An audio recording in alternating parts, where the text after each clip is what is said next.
3 weeks on now, we're starting to see that the vast majority of the public here in Northamptonshire are complying.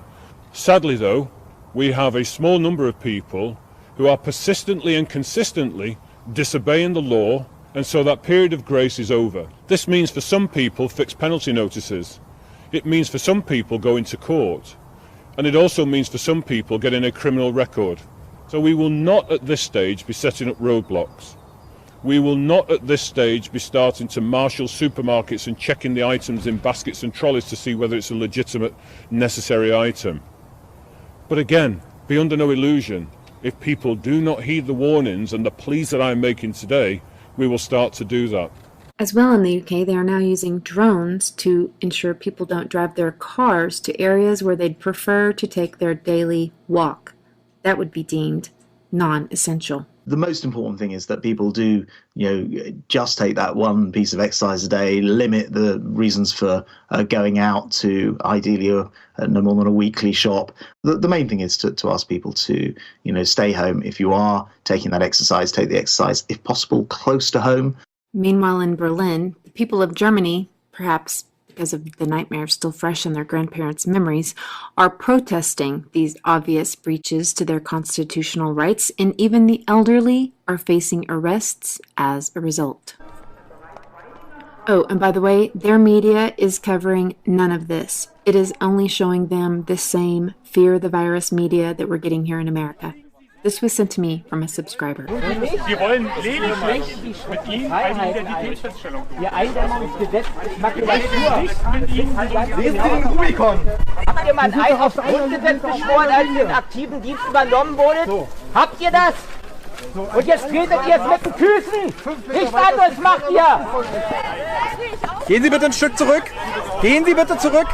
Gehen Sie mal bitte ein Stück zurück. Achtung! Es folgt ein wichtiger Hinweis der Polizei. Ich richte mich an die Personen im Bereich Weidinger Straße und Rosa-Luxemburg-Straße. Durch die Eindämmungsverordnung des Senates von Berlin ist ein Zusammentreffen von mehr als 2 Personen untersagt. Da sie der mehrfachen Aufforderung, sich nach Hause zu begeben, nicht nachgekommen sind, wird die Polizei ihre Identität feststellen und Strafanzeigen fertigen. Folgen Sie den Anweisungen der Polizei. Es ist 15:57 Uhr, Ende der Durchsage. Eine Frage, warum sind Sie heute hier? Wegen der Außerkraftsetzung der demokratischen Verhältnisse. Unser Grundgesetz wird hier massiv eingeschränkt. Allein die Tatsache, dass wir uns nicht mehr versammeln dürfen. Sie sehen ja, wie wenig Menschen hier sind, wie wenig Menschen sich überhaupt trauen, in so einer Situation ihren Mund aufzumachen. Ich sage Ihnen, ein Mundschutz ist kein Maulkorb. Wird die Polizei ihre Identität feststellen? Nein, nicht weil sie auf diesem Platz stehen, sondern weil viele Menschen zusammenkommen, die Ausbreitung eines Virus, die Gefahr der Ausbreitung eines Virus dasteht. Deswegen schränken wir ein wenig. Ich bin Mikrobiologin.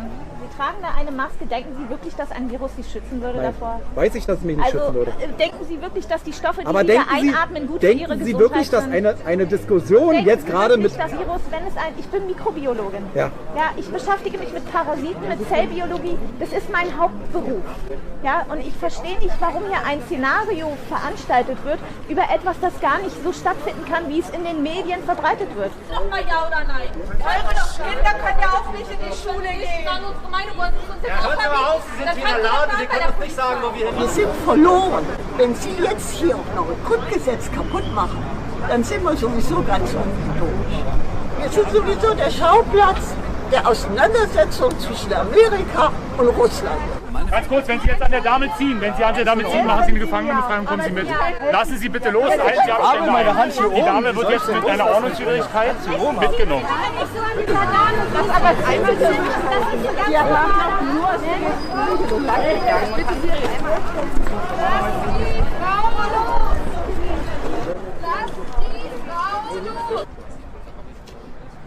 At the behest of the World Health Organization, Africa has been warned to act now to take measures to contain the virus. They have begun enforcing their COVID curfew more strictly with the measure of tear gas.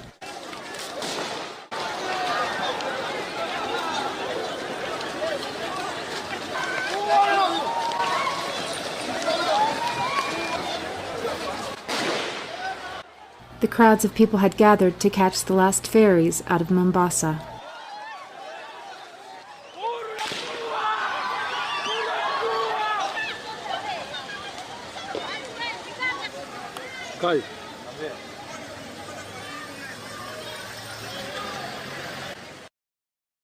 Well, police coast to coast will again raid parks, beaches and public spaces today, urging Australians to follow strict social distancing rules or face massive fines. Yeah. You can go to a park and you can exercise. So I can go and I can run laps, I can do push-ups and all.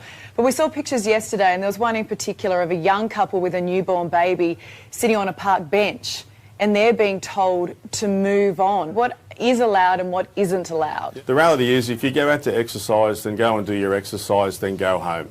So family, yesterday I went down to the park with the kids and I sat on the grass and let, the 1-year-old crawl around and the 3-year-old sort of run around me.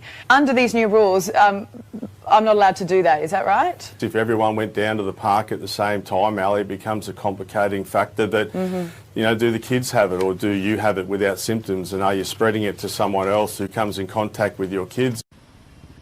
Here's some footage from India during their 3-week quarantine with incredibly harsh enforcement. Police here have resorted to physical punishments for those who breach it.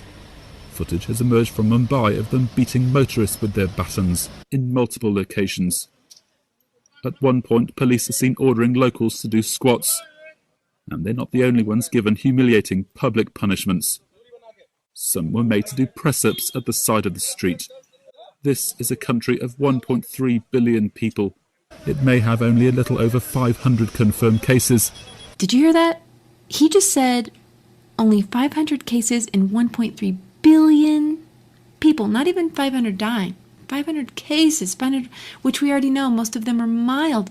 So we're talking about, please, I suck at math, but it's something like 0.000000038 or something? And they're treating people like this? For their own good, right? And a very low death toll compared to other countries. But it fears it could follow China, Italy and Spain. Whether the methods police here are using to stop that from happening are the right ones is another matter altogether. Dozens of protesters took to the streets of Sao Paulo to protest the social distancing measures imposed by the governor of Sao Paulo and their inevitable devastation to small businesses and forced unemployment. Small businesses like mine are being closed, thousands of companies and millions are unemployed. He is committing a crime against small and medium-sized businesses in São Paulo and all the population of São Paulo. Meanwhile, Dubai has implemented a very strict lockdown system in which people have to apply to go outside regardless of the reason. They are forbidden outdoor exercise, and people need police permission to buy groceries, medicine, to go to the doctor, or even to leave home for an emergency. We have joined the police patrol in the townships. Wherever we go, everyone runs away because they know they shouldn't be on the streets and they're afraid. The officers on duty seem anxious. They admit they can hardly keep these huge areas under control. The enforcement of the lockdown is anything but systematic. It appears random. This man couldn't get away fast enough. We're supposed to be in his house. This is a lockdown, and you don't have any reason to be outside. He's been fined for 1,500 rand, about 80 euros. You have that kind of money? No, I'm not working. That's why I was going to my brother to take a food. The man says that during the arrest he was kicked and beaten by the police behind the house. We couldn't verify this from our position. A few blocks away, we meet a young woman who doesn't want to show her face. She's afraid she'll be recognized. But she does want to show what the police did to her just for being on the street. She says several officers stormed into her house and attacked her with sticks and whips, and all this in front of her daughter. It's actually traumatizing because I've never been beaten up like that. The police defend their harsh action in the townships. If they don't listen, then unfortunately those things happen. I'm not saying